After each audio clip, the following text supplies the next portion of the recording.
Meu Deus, mais um dia nós estamos aqui, Senhor. Chegamos ao final de mais uma semana corrida de trabalho, de ações, de emoções, de desafios, e que nós só temos que te agradecer, meu Deus. Por sabermos o quanto o Senhor é grande, o quanto que o Senhor é bom, o Senhor continua sendo bom, o Senhor continua sendo Deus. O Senhor é aquele que transforma aquilo que nós pensamos em algo tão especial. E eu te agradeço por isso, meu Pai. Estamos aqui, Senhor, na Tua permissão, única e exclusivamente na Tua permissão. Nada que aconteça não venha a ser algo contrário. Eu te agradeço, meu Deus, porque a cada dia o Senhor nos ajuda, o Senhor nos guia, nos orienta, nos fortalece, nos faz crescer, Senhor, onde nós vemos tantas coisas acontecendo e o Senhor tem nos dado a Tua anestesia, tem nos dado o Teu bálsamo, para nos mostrar que tudo só pode acontecer se for com a Tua permissão. As outras coisas simplesmente se chamam desobediência, falta de temor à Tua palavra, falta de conhecimento. Meu Deus, aquelas pessoas que estão atribuladas, Senhor, ontem eu vi tanta coisa acontecendo e fiquei bastante preocupado. O que tem levado as pessoas a um ponto de fraqueza tão grande, Senhor. Mas toma à frente de cada uma delas. Que o Teu querer, Pai, seja acima de qualquer coisa, acima de qualquer desejo, acima de qualquer vontade humana da carne. É o que eu te peço e te agradeço desde já, Senhor. Em nome de Jesus. Amém.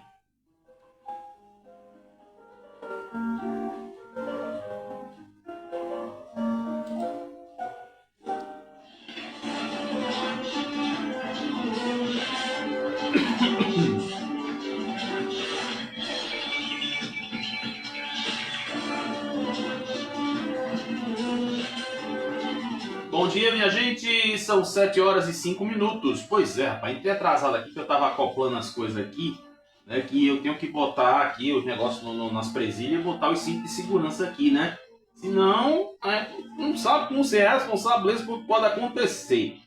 Pois é, minha gente, hoje é sexta-feira, dia 6 de fevereiro de 2026. 6 com 26, dá o quê? Dá 36. Pois é, como é que você tá? Nossa, ontem eu vi algumas coisas assim que eu fiquei realmente assim espantado, arrepiado. O que é que tá acontecendo com o ser humano, gente? Pelo amor de Deus. Mas isso é coisa que a gente vai falando durante o programa, tá?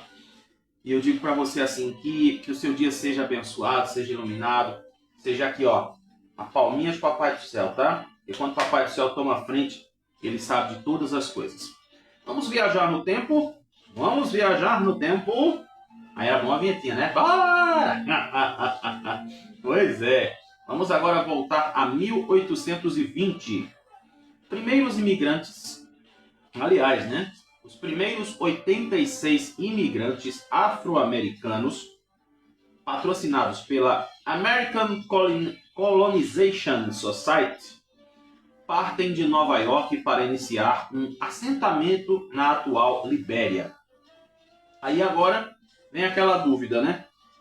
Que negócio é esse de American Colonization Society?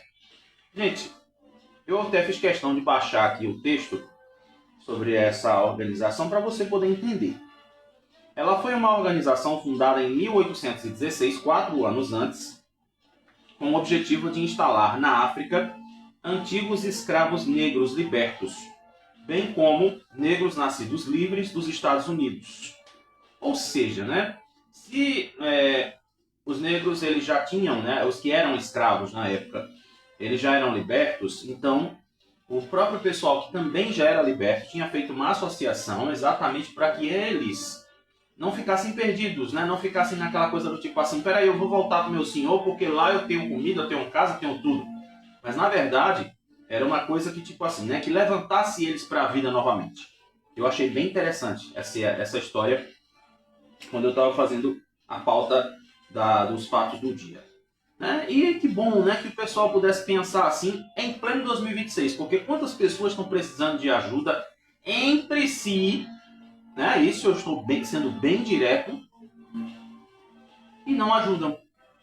Movimento Negro Unificado, Secretaria de sei lá o quê, Dia da Consciência Negra, mas a grande maioria das pessoas que estão morando nas ruas são pretas.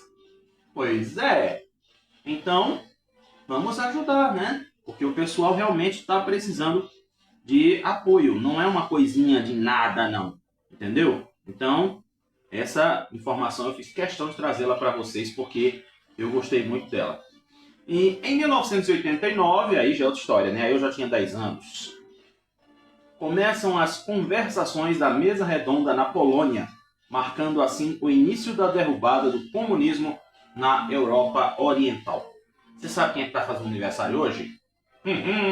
Pois é, a vampira Natasha, mas que na verdade ela começou na televisão, na novela de Nonô Corrêa como Mariana. Estou falando de Cláudia Ohana. A história da Cláudia Ohana, gente, eu só tomei café e não bebi água, né? Aí fiquei assim. Ela é muito bonita, vale a pena você conferir a história dela, né? Ela perdeu a mãe adolescente, teve que se virar sozinha, e hoje está aí, né? Continua brilhando, continua despontando no teatro, no cinema e também na televisão, né? Acho que inclusive ela fez aí uma participação na novela Eita Mundo Melhor, como a vampira Natasha, né? Que ela ficou mais conhecida como a Natasha da novela Vamp de 1991. Então agora sim, você que faz aniversário hoje, sexta-feira, 6 de fevereiro, que maravilha, graças a Deus pela tua vida, tá? E continua assim, vai nessa tua força, a alegria do Senhor é a nossa força, então não se esqueça, viu? Viva a alegria do Senhor.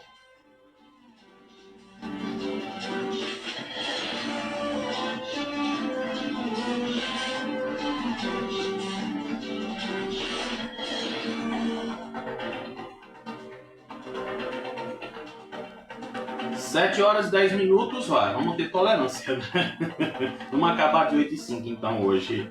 Pois é, minha gente, vamos aí a previsão do tempo para a nossa capital, direto com as informações do Instituto Nacional de Meteorologia. E aí, a intensidade dos ventos hoje está a fraco. Hoje a previsão é de poucas nuvens durante o dia. Deixa eu olhar aqui para minha janela, né? O tempo está fechado. Já deu uma chuva aí de madrugada, né? Que quando eu me acordei já vi as poças aqui dentro de casa. E à noite é que pode ter muitas nuvens. A umidade máxima do ar pode chegar a 95%. A mínima 55%. Já a temperatura mínima está prevista para 24 graus. E a máxima de 31 graus. Informações do Instituto Nacional de Meteorologia. E a hora para você são 7 horas e 11 minutos.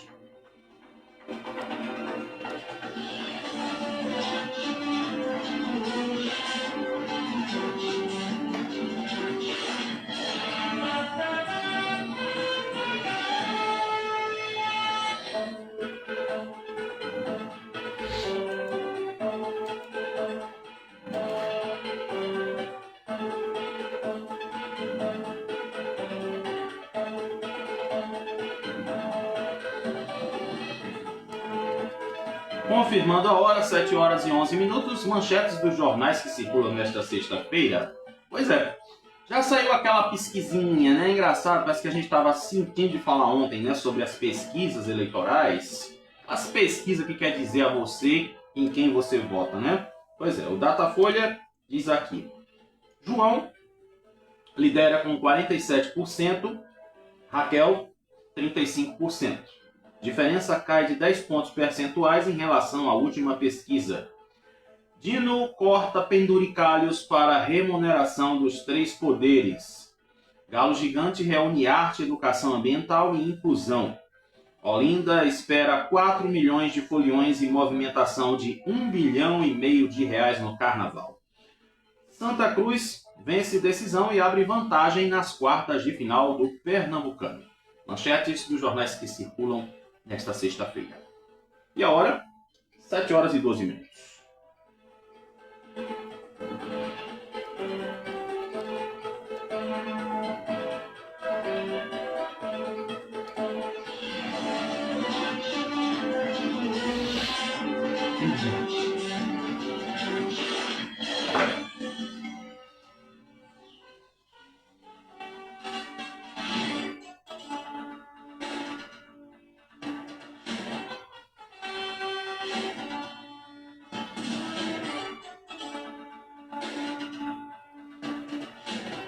Eita, Lele, bom dia pessoal do Kawaii, cheiro no coração de todo mundo. Olha, o pessoal dando oi, dizendo olá, ô maravilha. Pois é, rapaz, deixa eu mandar um cheiro aqui especial pro Kawaii. Cheiro, tá? Obrigado pelo carinho, bom dia. Hoje vai ser um dia lindo de chuva aqui, pelo que eu tô vendo. Pera que eu não posso virar pra lá, porque as câmeras aqui estão tudo fechadas já, fincada aqui, não pode mexer. Mas o céu tá aquela coisa linda, cinzenta. Ô, rapaz, que coisa bonita, meu Deus. Pois é, rapaz. Hoje eu vou ter que começar o nosso informativo em relação às eleições. Engraçado que eu tinha comentado ontem, né, de que pesquisa, para mim, não influencia em nada. Mas o pior é que tem gente que se influencia ainda por pesquisa. Sabe aquela coisa assim do horóscopo? Ah, eu só vou sair de casa quando eu escutar o meu horóscopo. O que é que o meu signo reserva hoje pra mim? Pois é, nada contra, tá? Nada contra. Eu também já passei por muito tempo, né? Eu era, vamos dizer assim, né? Eu era adepto do horóscopo porque é como se diz assim, as influências elas mexem muito com você. Então aí, né, era aquela história, eu não saía de casa sem ouvir horóscopo. Aí depois, quando eu conheci a verdade, aí eu não precisei mais me fechar em horóscopo. E tem umas coisinhas aqui, inclusive, né? Álvaro Porto atende parecer da Procuradoria e manda arquivar pedido de impeachment contra a Raquel. Eita, Lele! Pois é, graças a Deus.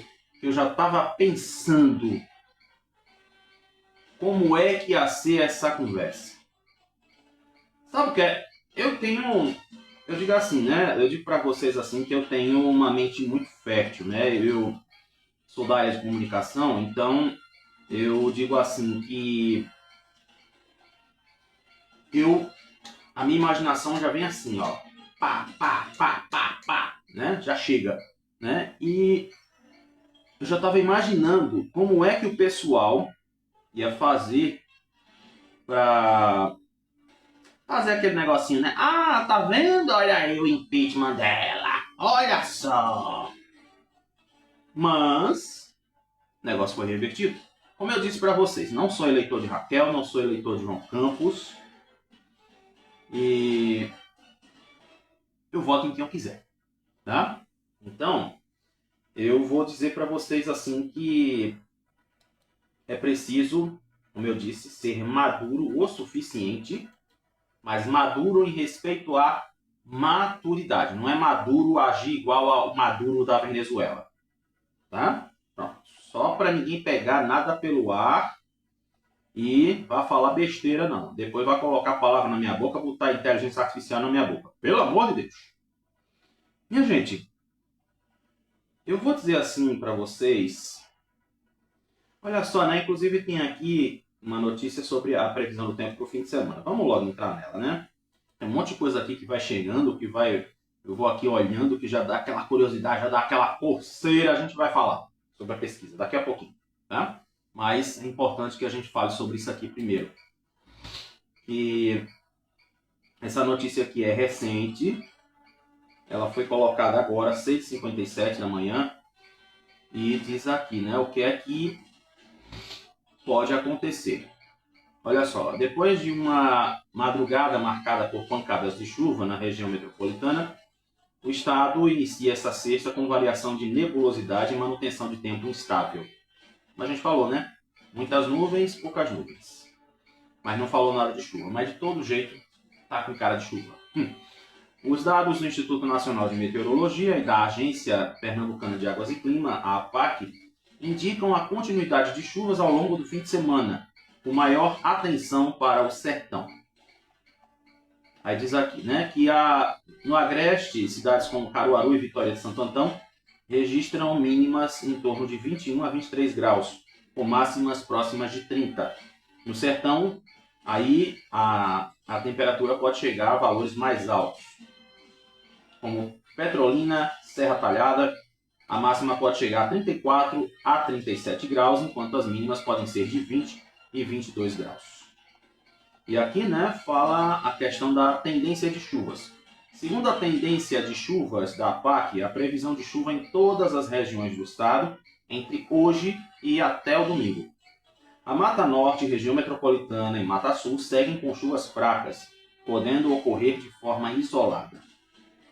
Então, prepare o guarda-chuva, prepare a sombrinha, para você não levar chuva por aí, tá certo? Então, já está aí avisado. E tem aqui também, né? A APAC mantém alerta para acumulado de chuva após registros significativos observados na madrugada. E chegou a acumular quase 70 milímetros de água. Então, o acumulado de Recife foi de 67 milímetros, quase 68.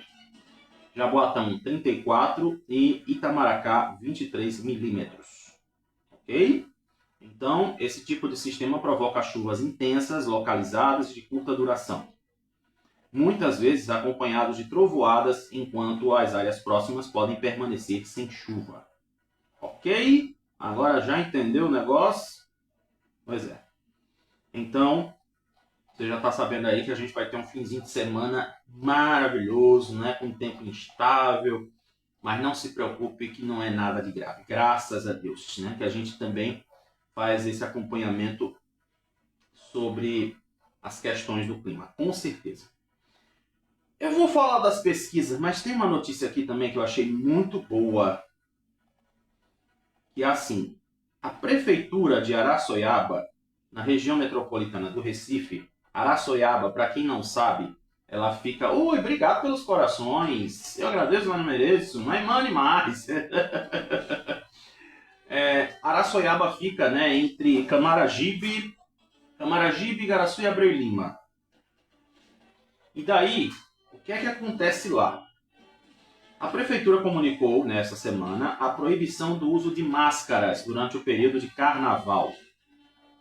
Segundo a publicação nas redes sociais oficiais da Prefeitura, a proibição vai garantir o bem-estar e a segurança dos foliões e das pessoas que trabalham no município nesse período de festa.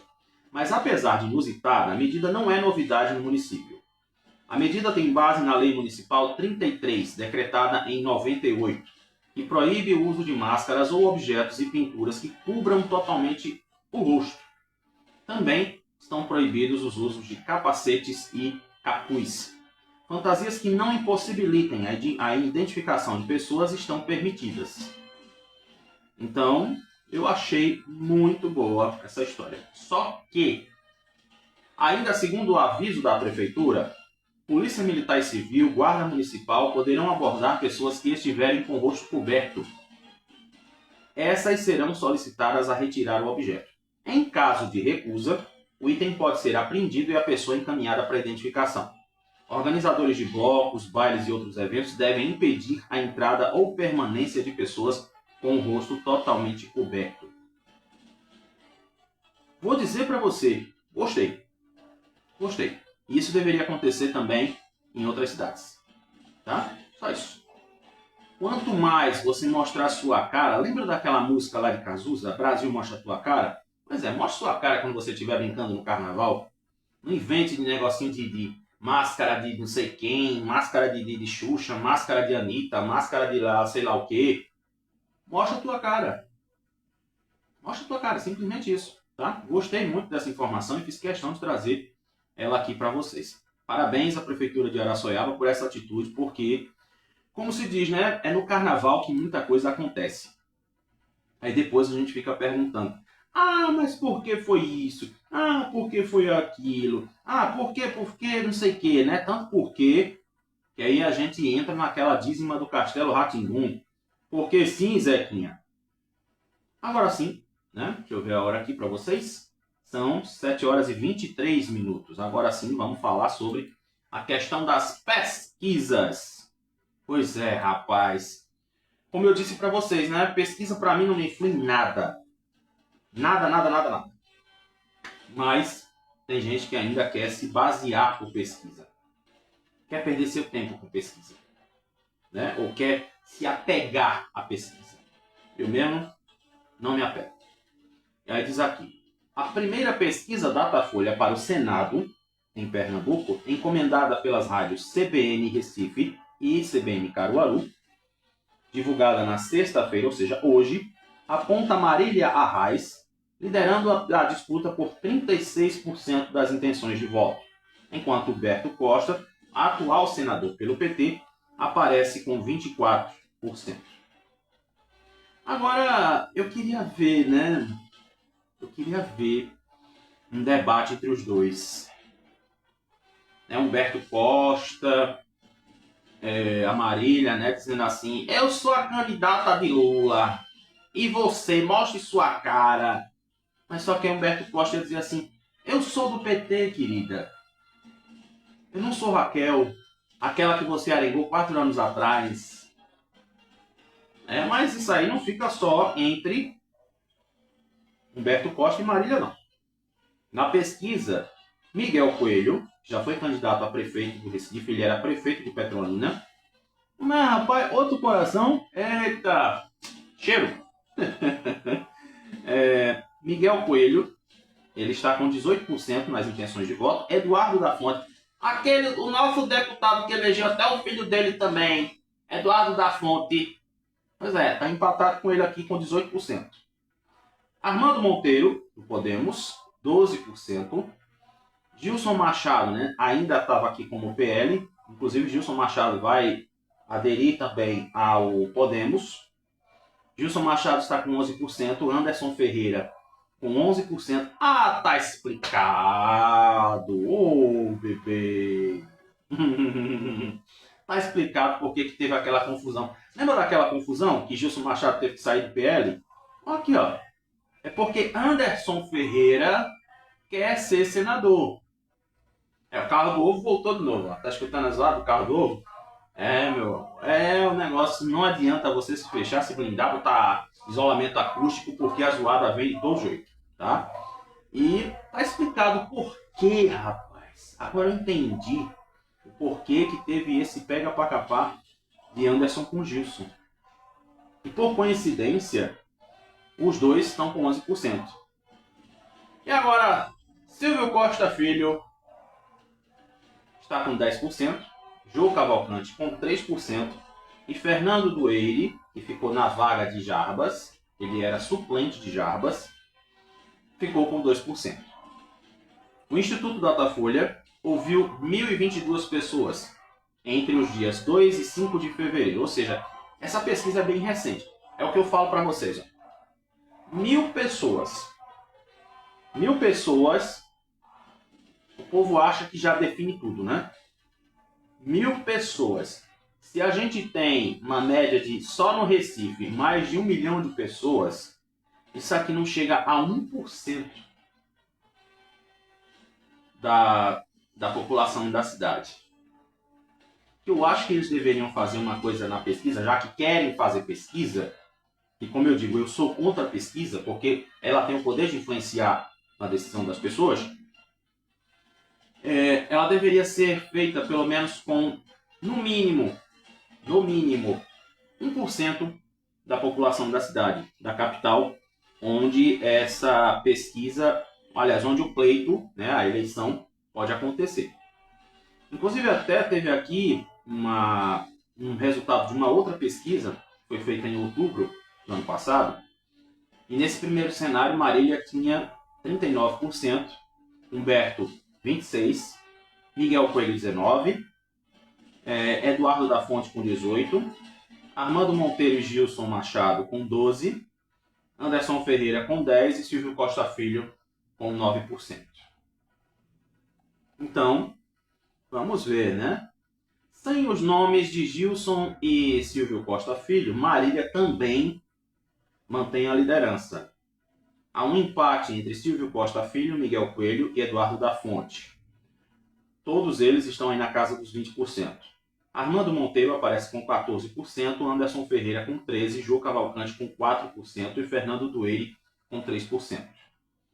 Então, para a segunda vaga, 26% indicariam votos brancos, nulos, e 9% não saberia em quem votar. Fizeram aqui vários cenários, né? Eu não vou perder muito tempo lendo os cenários.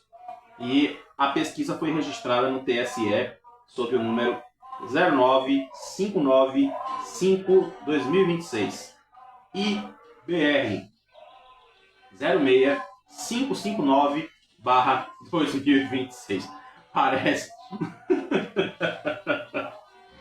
Parece número de loteria, né? Ou então, anote o protocolo, senhor. Aí, um monte de número aqui, né? A gente tem que, quando falar dessas coisas, tem que dizer a pesquisa, o registro da pesquisa, aliás, né? Então agora vamos saber aqui de Kekel e Johnny. Tá aqui na cara feito papeira, como dizia meu professor de matemática. Mas vamos lá, né? Vamos lá. Cuidado com a zarapogagem. Pois é, vamos ver se essa pesquisa é de verdade mesmo, se ela foi investigada, se ela foi apurada, se foi espionagem. Né? Pois é. Se o Pica-Pau tivesse denunciado a polícia, isso não teria acontecido. Tá vendo? Pois é, meu filho. Chupa que Kekel não vai pro impeachment, mas tu foi! Ai! Meu Deus do céu. Pois é, a pesquisa aqui mostra, né? Pesquisa Datafolha também encomendada pela rádio CBN. Deixa eu deixar aqui só por garantia, né? Que como eu falo demais, é verbal. Aí eu já vou deixar aqui a trilha prontinha para não pular. Vamos dar uma olhada na hora aqui, né, amores? Né, amor? Amor. 7h30 agora. Nova pesquisa Datafolha, encomendada também, né? Do mesmo jeito da pesquisa do Senado, pela rádio CBN Recife, CBN Caruaru, divulgada nesta sexta-feira, aponta o prefeito do Recife, João Campos, liderando a disputa pelo governo, com 47%. Raquel Lira aparece com 35%. Na comparação com a última pesquisa do Datafolha, publicada em outubro do ano passado, João teve uma redução de 5 pontos percentuais, enquanto Raquel registrou crescimento de 5. Engraçado, né? Um perdeu 5, a outra ganhou 5. A diferença entre João e Raquel caiu 10 pontos nesse período todo, né? De outubro até agora. Na pesquisa, publicada hoje, pontuam ainda Eduardo Moura com 5%, Ivan Moraes com 1%, brancos e nulos 10%, enquanto que 2% não souberam ou não quiseram responder.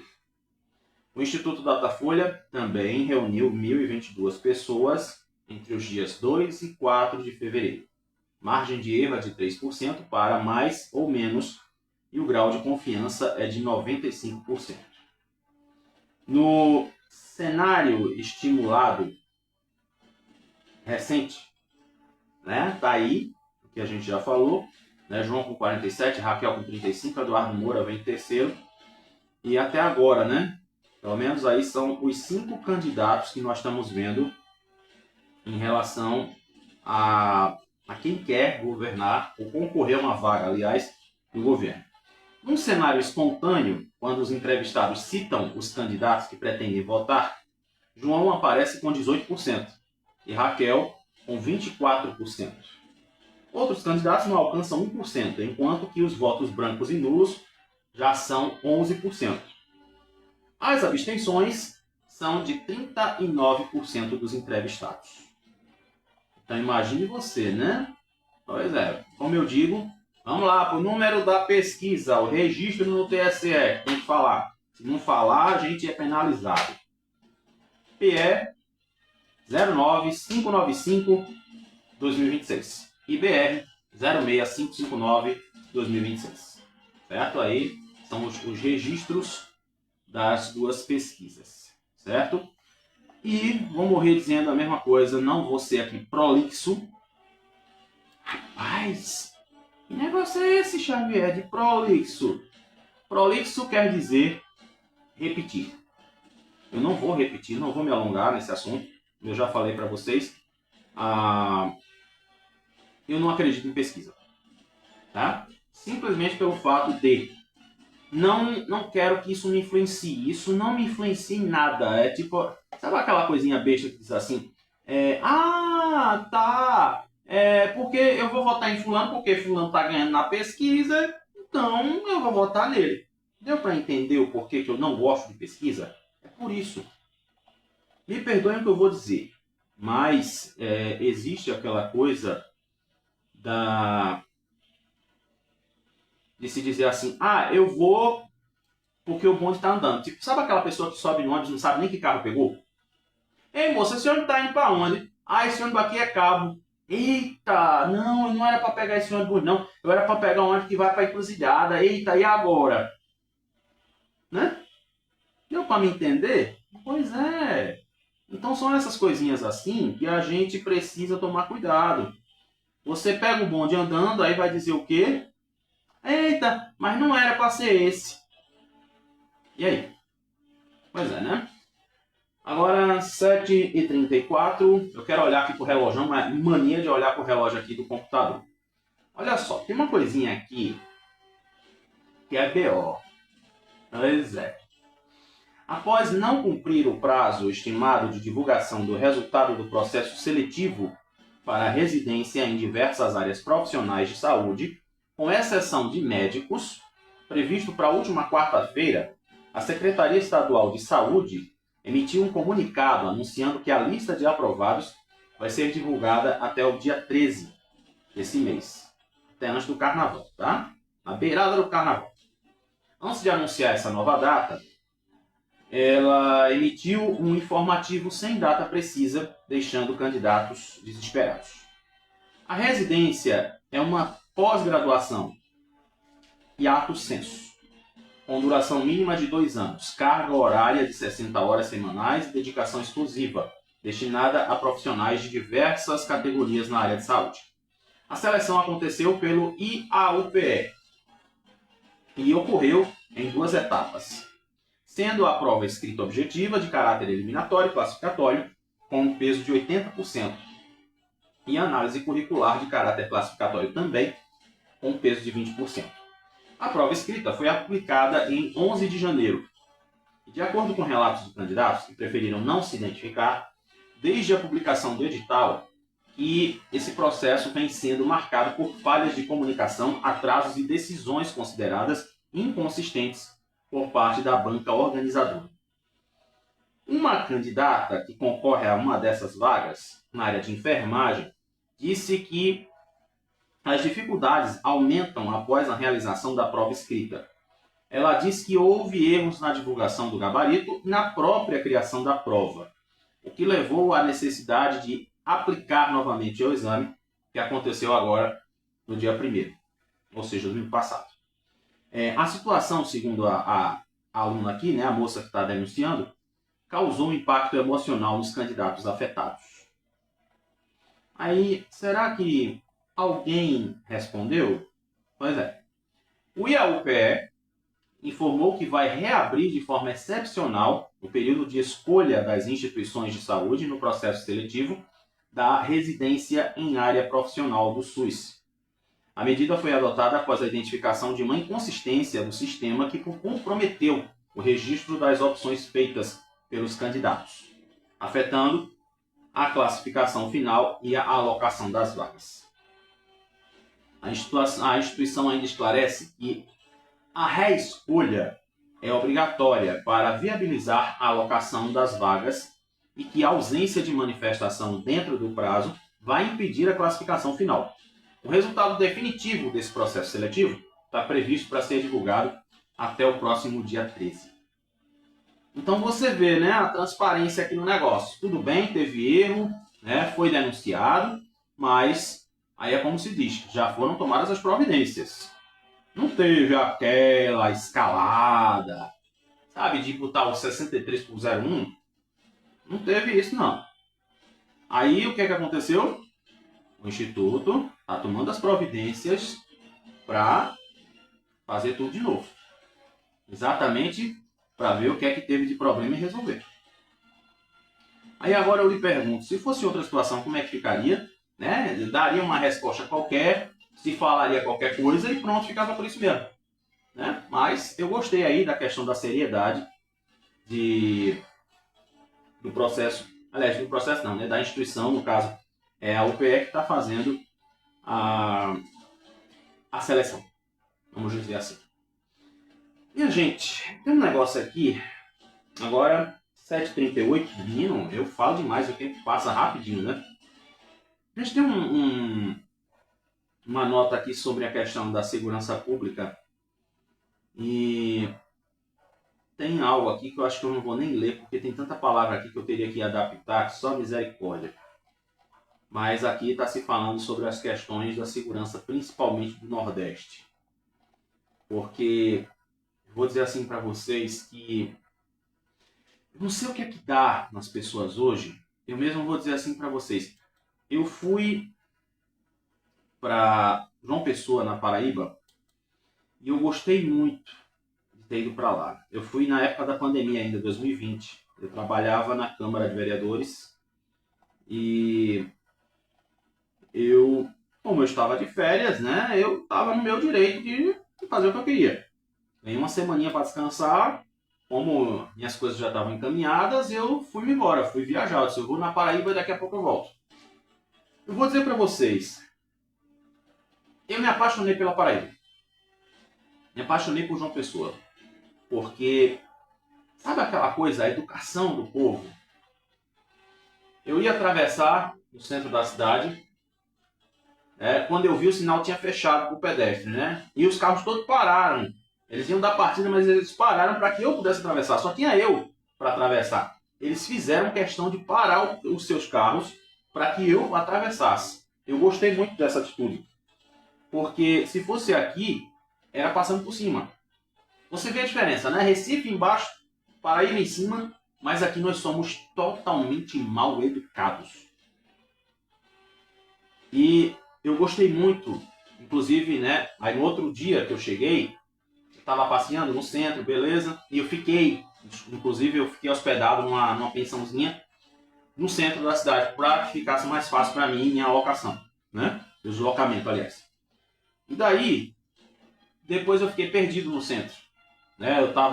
Meu celular, eu coloquei ele no modo de localização, de bússola. E daí o que acontecia? Eu me perdi no centro. Eu estava dando volta no mesmo lugar. Então eu cheguei para pedir informação para o pessoal. Nossa, e foram super educados. Moço, o que foi que aconteceu? Que eu estava perto do quartel central da polícia e acharam que eu tinha sido assaltado. Só porque eu disse que estava perto do quartel da polícia. E, por último, eu ia pegar o ônibus para ir para a praia, para Cabo Branco. Eu morri e não sabia que o Seixas era antes do Cabo Branco. Né? Eu fiquei com essa raiva, né? Que eu não consegui ver a Praia dos Seixas. Mas outra vez eu vou lá. Vou lá na Paraíba de novo. Quando eu tiver com um dinheirinho bom, eu vou lá na Paraíba de novo. Faço questão de ir de novo. E daí o que aconteceu, né? A fila do ônibus, né? Eu estava já esperando que todo mundo subisse e depois eu ia ficar na porta. Sabe o que eu escutei? Ei, moça, a fila é lá atrás. Veja só, se fosse aqui, o que é que seria? Vamos passar, que não sei o que, empurra. Mas eu gostei da educação do povo da Paraíba. Incrível. Eu disse, não, pode ficar tranquilo, eu não vou subir agora, eu vou subir por último. Se eu ficar na fila, de todo jeito, eu vou subir por último. Não nem se preocupe. E subi por último. Fiquei na porta, só olhando, né, onde é que eu ia descer. Eu queria ir para Cabo Branco. E digo para vocês, né, o quanto que o povo da Paraíba merece a minha admiração, porque realmente são pessoas incríveis. Eu até fico pensando, né? Como é que lá existe programa de balanço geral, de violência, se as pessoas são tão educadas, né? Pois é, 7h42. Tem uma situação aqui que é importante que a gente fale também, porque aí já está relacionado com o pessoal dos aplicativos. Sabe o iFood? Quando tu tá com fome, o que é que tu faz? Tu pede o quê? iFood. Pois é. Mas aí a gente sabe que existem aí aquelas situações que o pessoal precisa também de seus direitos. Não é só qualquer coisa de qualquer jeito, tá? Então, como o assunto, ele... aliás, né? Eu tinha esquecido desse assunto aqui. Justiça condena o Estado a pagar indenização de R$ 90 mil para a delegada Natasha Doce. Ela disse aqui, né, que, infelizmente, a decisão que foi tomada aí, ela promoveu abalos e impactos na sua carreira profissional. E também, o Kleber Mendonça Filho compartilha agradecimento de dono do Fusca de O Agente Secreto. Tá? Então, agora sim, a gente pode ir para o outro lado, porque aí vamos falar sobre algo que tem a ver com o pessoal do iFood. Então vamos embora? Vamos passar para o outro lado do mundo? Quer dizer, adelante, meu povo!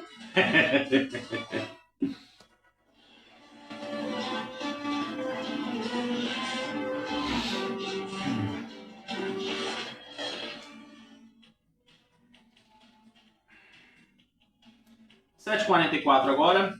Vamos falar sobre um assunto que mexe comigo e com você. Você pede os iFood, né? Cadelane, meu povo! Ah, meu Deus do céu, isso aqui a gente precisa falar. Está na mesa de negociações na Câmara dos Deputados o projeto de lei complementar 152 de 2025 para regulamentar o trabalho intermediado por aplicativos, como 99, iFood e Uber.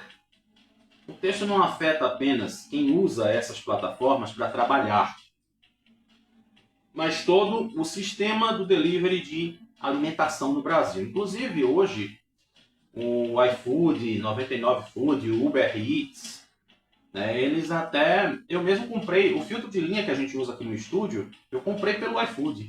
Olha só. Pois é, comprei numa loja de informática, se não me falha a memória, na Madalena, e foi tudo acertado pelo iFood. E a entrega, foi feita pelo motoqueiro de lá da loja. E eu digo assim, eu ainda me lembro quando teve essa disputa do Uber, quando ele chegou aqui, Pra mim, eu digo mesmo na cara de pau que o Uber, ele veio para ajudar muito a gente. Eu mesmo sou um usuário do Uber. Quando eu preciso ir para algum lugar que eu sei que eu perdi a hora do ônibus, eu tenho que pegar um Uber, porque senão, se eu não pegar um Uber, eu me atraso. E o atraso feio, Porque eu já vou observando que não tem ônibus naquele horário que eu vou precisar. Aí sai de casa, tem vergonha na cara, sai de casa mais cedo. Mas às vezes não dá. Então, eles aqui, que a proposta cria novas taxas e custos adicionais sobre as entregas, o que tende a aumentar o preço final do serviço. Esse aumento não cabe no bolso de todos e pode reduzir o número de pedidos, especialmente entre consumidores de média e baixa renda. Inclusive até tem algumas lanchonetes, restaurantes, esses estabelecimentos pequenos, eles já usam o iFood por conta do entregador. Ele já não precisaria ter aquela preocupação de contratar uma pessoa. Por exemplo, tem uma lanchonete lá de 2 Unidos que ela contrata entregadores. Então, quando você pede pelo aplicativo, já cai para o entregador da loja. Então, quer dizer, casos e casos. Com menos vendas, restaurantes podem ser levados a demitir funcionários, pequenos empreendedores poderão encerrar suas atividades e a própria demanda pelas entregas pode diminuir, afetando diretamente o outro lado da história, ou seja, é quem vai fazer essa entrega. Porque é preciso que a gente lembre que o entregador, ele tem um veículo motorizado, um veículo que precisa de licença. O motorista, o condutor, ele precisa atualizar sua carteira. A moto precisa de manutenção. Então, às vezes, o pessoal não pensa no outro lado da história. E aqui, pelo que eu estou vendo, essa PL fala exatamente de cobrar taxas. Eu acredito que esse cobrar taxas, né, é o quanto vai entrar para o governo e o quanto que também vem a beneficiar essa pessoa. Por que eu estou falando isso? Porque, tipo, eu sou empreendedor individual. Então, eu pago todos os meses. Esse ano aumentou para R$ 86 a taxa do MEI. Mas essa taxa que eu pago, ela tem os impostos devidos e tem o meu INSS. Então, o que é que acontece comigo? Se acontecer alguma coisa comigo, eu vou estar amparado pelo INSS. Deu para entender? Eu acredito que seja isso. Então é preciso realmente tomar cuidado nessas situações para que não seja muito pesado para todos os lados. Porque eu vou dizer para você, muitas vezes o imposto, lembra que eu falei do imposto aqui essa semana? Quantos trilhões de reais que entram nos cofres públicos? Trilhões, tri. Não é 1 milhão, não é R$ 1.000, é trilhão. Entendeu? É mais caro no zero. Então é preciso aqui que a Câmara dos Deputados, o Senado, né, que eles analisem direitinho para que realmente o pessoal não seja prejudicado. Esse cenário é evidenciado por pesquisa realizada pela Abrazel, em parceria com a FGV, Fundação Getúlio Vargas, há 2 anos, que mostra que o delivery é responsável por 30% do faturamento total dos bares e restaurantes no Brasil inteiro. E é importante para micro e pequenos estabelecimentos, responsáveis por 94% do setor. E do total, 65% são MEIs, né? MEI, microempreendedor individual. E diante desse perfil, a criação dessa taxa de, por exemplo, R$ 8,50 de entrega, somada a pagamentos adicionais em domingos e feriados, entre outros pontos do projeto, aumenta os custos do serviço e pode resultar numa queda de 50%, ou seja, metade dos pedidos realizados, atingindo especialmente os consumidores do Nordeste que têm renda abaixo da média nacional. O delivery brasileiro ele tem recebido investimentos relevantes nos últimos anos. Possui características próprias como um ticket médio-baixo, distâncias curtas, alta acessibilidade ao preço final da comida e forte predominância de pequenos e médios negócios. Não é aquela lanchonetezinha de bairro, sabe? Pois é, a lanchonete da vizinha que abriu agora, que vende uma coxinha boa, que só... Eita, Lelê, fala não. Dieta vai ficar varada de fome. Pois é, rapaz, eu ainda consegui rir num negócio desse, né? Eu tô falando de uma coisa séria e ainda dou uma risada aqui. Pelo amor de Deus. A imposição de um valor mínimo, ou seja, assim, né, tipo esse 8,50 que foi falado aqui, como previsto no texto do projeto, tende a deslocar o serviço para regiões de maior renda, onde o consumidor consegue absorver os preços mais altos, restringindo o acesso a outras áreas. Realmente isso aqui, para você estabelecer um piso, um valor nacional, realmente não tem lógica. Porque, como se falou aqui no texto, né, a questão da realidade de cada local. Nós do Nordeste, e a grande maioria pede iFood, pede pelo iFood, né? Não vai realmente querer pagar, porque, por exemplo, eu queria comprar numa lanchonete, inclusive é muito famosa, mas a entrega é R$ 12. Então, num dia que eu passar lá por lá, eu vou lá e compro. Deu para entender o negócio? E eu digo assim para vocês, né, o pessoal realmente tem que pensar direitinho nisso. Não é de qualquer jeito. Estabelecer um valor único para o Brasil, isso não existe. De jeito nenhum. Não tem condições. E eu espero, e aí, né, a gente vai olhando aqui as outras coisas que vão acontecendo, como eu digo sempre para vocês. A proposta desse programa nada mais é da gente analisar os fatos, analisar as coisas juntos. E eu tô sinceramente assim, muito agoniado para a gente poder trazer aqui um canal de comunicação com vocês. Tá? O WhatsApp, sei lá o que for, mas eu quero sim trazer esse espaço para que vocês possam participar do programa, porque eu vou dizer para vocês, esse programa não é feito comigo sozinho. Por enquanto está sozinho. tá? Mas eu quero trazer muito aí a opinião de vocês. Deixem-me ver a hora, 7h52. Vamos agora aqui para uma notícia internacional. Que, aliás, tem uma coisa aqui também que eu não posso esquecer, né? Pois é, rapaz, olha que notícia boa. Uma professora brasileira é eleita a educadora mais influente do mundo. Rapaz, será que ela tem 50 milhões de seguidores? Eita, será que ela bomba no YouTube? Será que você já viu algum vídeo dela? Será que é isso? Vamos saber. A Varkey Foundation, Fundação Internacional, tá no V, né? Se for V é Varker. Agora, se fosse o W, era Worker. Uma coisa do tipo. Né? Vamos botar o inglês para destravar. Gente, eu acabei vindo com a mesma camiseta de ontem, tá? Pelo amor de Deus, para com esse negocinho de estar colocando coração porque eu tô de camiseta. Pelo amor de Deus. Ai, meu Deus. Ai, cada uma que a gente escuta, Jesus. Para com isso.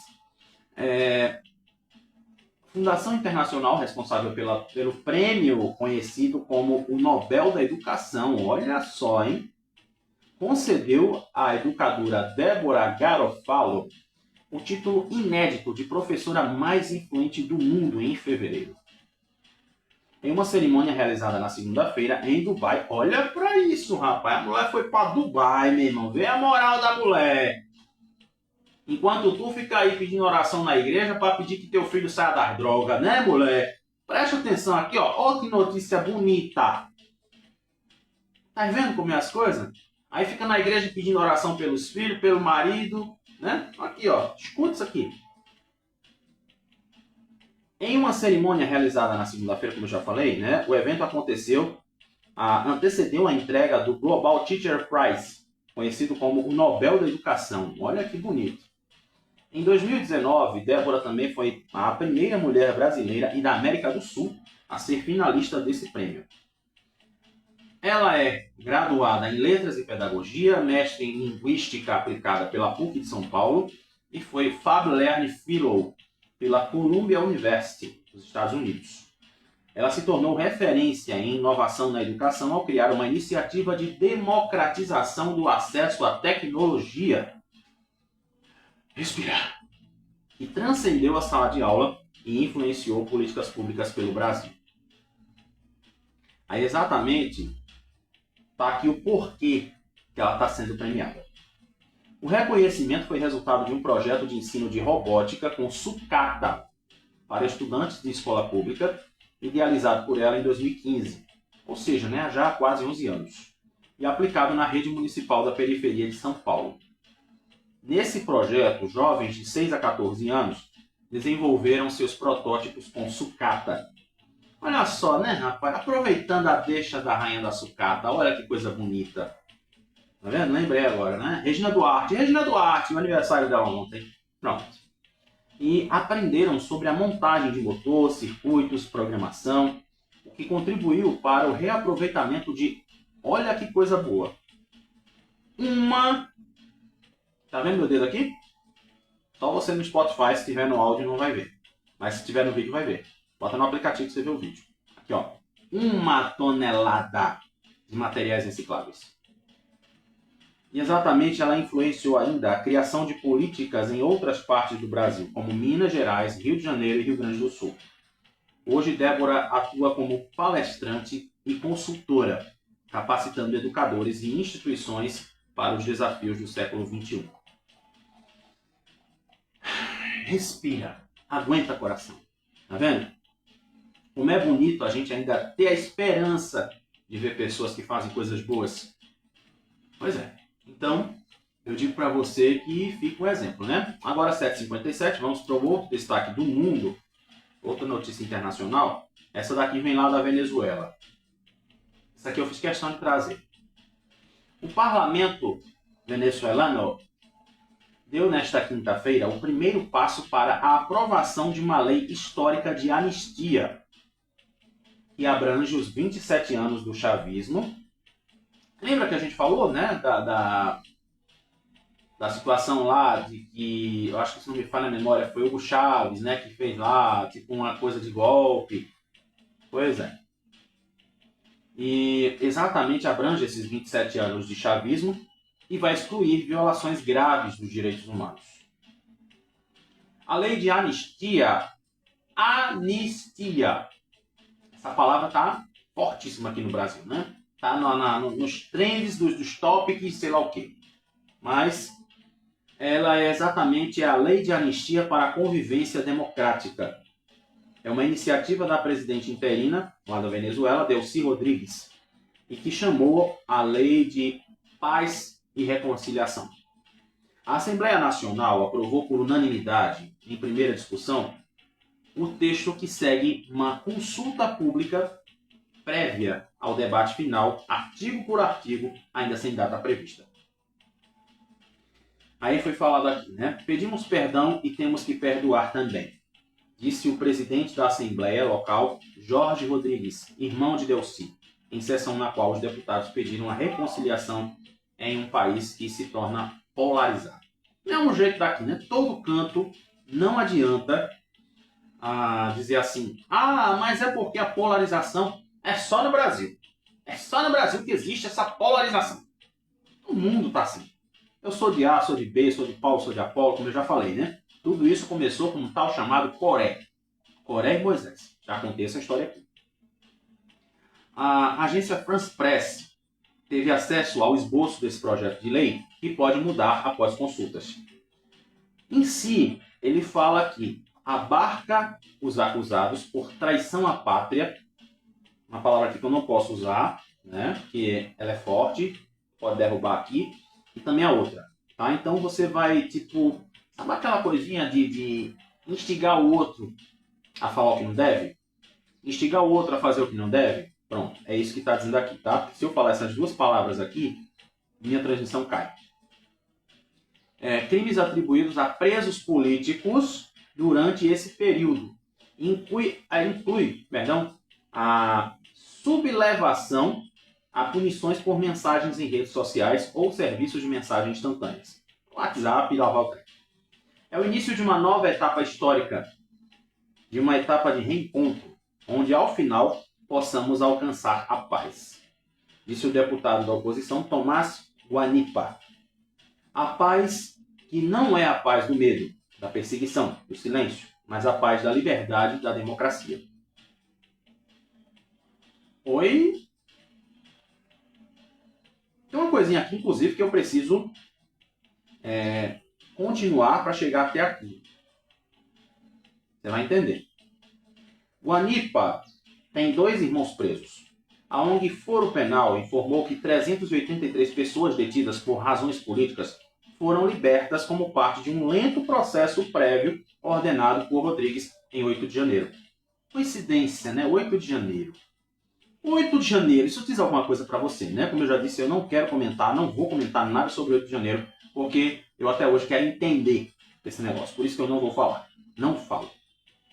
E essa seria a segunda anistia durante o chavismo. A primeira foi aprovada pelo presidente falecido Hugo Chávez em 2007. Aí, o que acontece? A lei exclui violações graves, essa aqui eu não tinha visto. A lei exclui violações graves de direitos humanos ou crimes contra a humanidade, em estrita obediência da Constituição venezuelana, que já proíbe contemplar esse tipo de crime em qualquer tipo de indulto ou anistia. Violações graves de direitos humanos ou crime contra a humanidade. É a única coisa aqui que vai excluir o pessoal da anistia. Veja só. Eu preciso fazer essa análise. São 8h02 já. Acho que hoje eu vou encerrar mais tarde um pouco, porque eu preciso analisar isso aqui.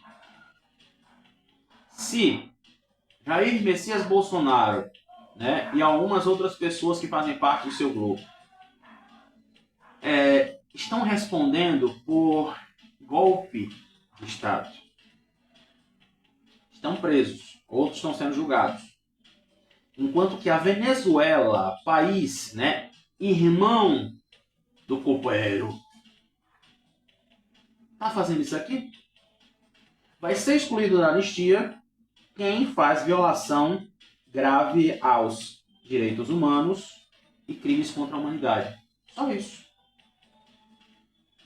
Tá dando para entender o raciocínio? Então quer dizer, se o Maduro tiver incluído nessa violação de direitos humanos, não sei se eu já falei aqui, mas o salário mínimo na Venezuela é 3 dólares, 15 reais. Enquanto aqui no Brasil é 1.600 e alguma coisa. Imagine você. Então, eu espero, né, que essa anistia ela passe lá na Venezuela. Sabe por quê? Porque eu acredito no seguinte. Se em 1979 houve anistia para quem fez as coisas lá na época do regime militar, eu acredito que é preciso se analisar realmente caso por caso. Porque eu vou lembrar o artigo 5º da Constituição e o artigo 7º da Declaração Universal dos Direitos Humanos. Eles têm o mesmo texto. Todos são iguais perante a lei. Vou repetir outra vez. Todos são iguais perante a lei. Então, precisam ter o mesmo julgamento, precisam ter os mesmos critérios. Não tem essa de dizer assim, ah não, isso aqui vai direto para o STF, isso aqui vai direto para não sei para onde, isso aqui vai direto para sei lá o quê. Não é assim que a banda toca, né? Mas é como se diz, né? Quem tem o poder na mão faz o que quer, mas se esquece e não pode violar a questão dos direitos humanos. E aqui ficou bem claro um exemplo que veio lá da Venezuela. Por isso que eu fiz questão de trazer essa notícia agora. Eu não podia encerrar o jornal sem falar sobre esse caso da Venezuela. Porque fica de exemplo para todo mundo. Fica de exemplo para aquelas pessoas que gostam de estar destilando veneno por aí.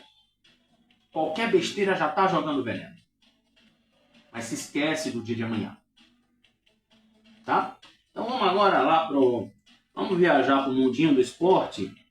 E daí vamos fazer o nosso momento de pensamento. Agora 8 horas e 4 minutos. Vamos falar do esporte, né? Senão vão ficar com raiva de mim.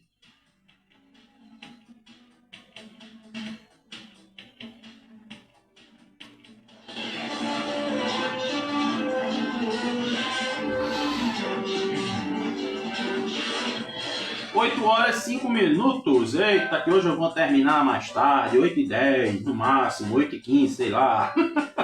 Não estamos no rádio ainda, então a gente pode fazer, né? Oi, desculpa, voltei.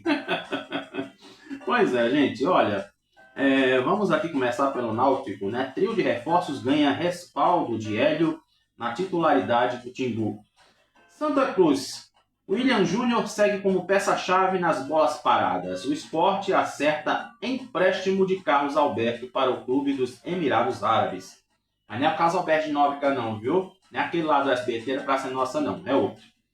Também aqui, né, ainda falando sobre Santa Cruz, Fábio Cortez celebra resultado, mas não vê nada definido contra o Decisão. O futebol brasileiro gasta 948 milhões de reais e lidera o ranking de transferências em janeiro pelo mundo. Olha só, hein? É um valor muito grande, né? Parece valor de loteria. E por último aqui, fechando as manchetes do esporte. Tem aqui tem duas. Série B muda formato e terá eliminação mais forte para definir os acessos.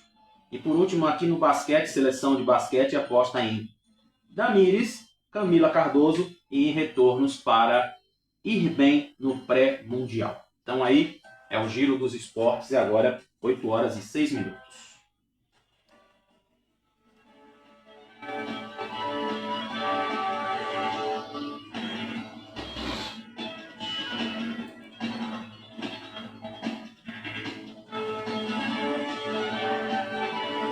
Pois é, então já que caiu aqui na vinheta, no tema, na trilha das últimas notícias, então pronto, vamos lá, vamos dar uma olhadinha aqui rapidinho, né? Decisão de Flávio Dino sobre fim dos super salários pode destravar reforma administrativa. Parte de prédio desaba após incêndio em Caruaru. Bombeiros retratam pessoas fora da área. Retiraram pessoas fora dessa área. E daqui, né, no Carnaval 2026, Galo Gigante atinge 80% de conclusão. A alegoria tem 8 toneladas e 32 metros de altura. E aqui ainda falando sobre as últimas notícias, relançamento do Guia Comum do Centro do Recife resgata memórias e ruínas da cidade. E aqui também, fornecedores de cana em Pernambuco articulam um projeto para amenizar impactos do tarifaço. Pois é, rapaz, estão querendo colocar aí as tarifas mais altas para o pessoal que produz cana. Né? Então, vamos ver o que é que pode acontecer nessa história. Agora, 8 horas e 8 minutos.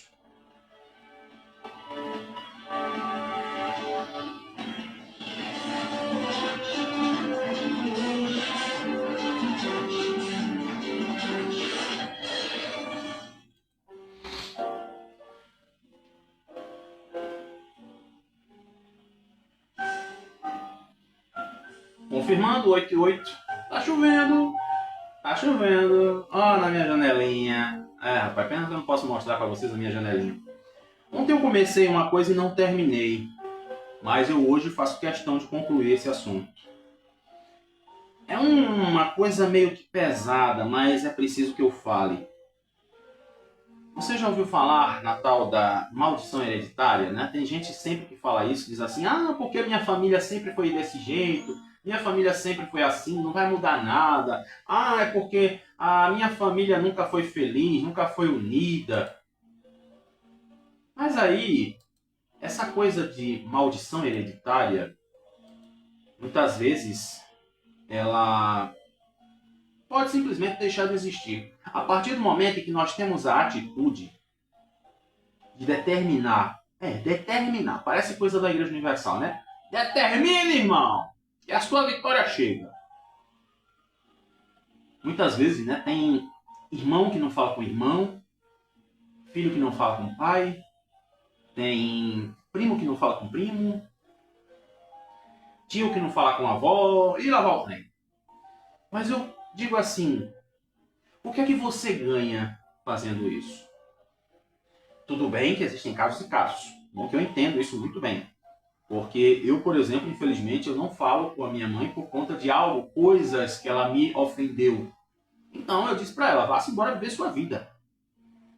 Mas tem pessoas que às vezes fazem tempestade em um copo d'água por coisa pequena. E daí se cria uma confusão desnecessária. Aí é onde entra o que eu estou falando, né? Da tal da maldição hereditária.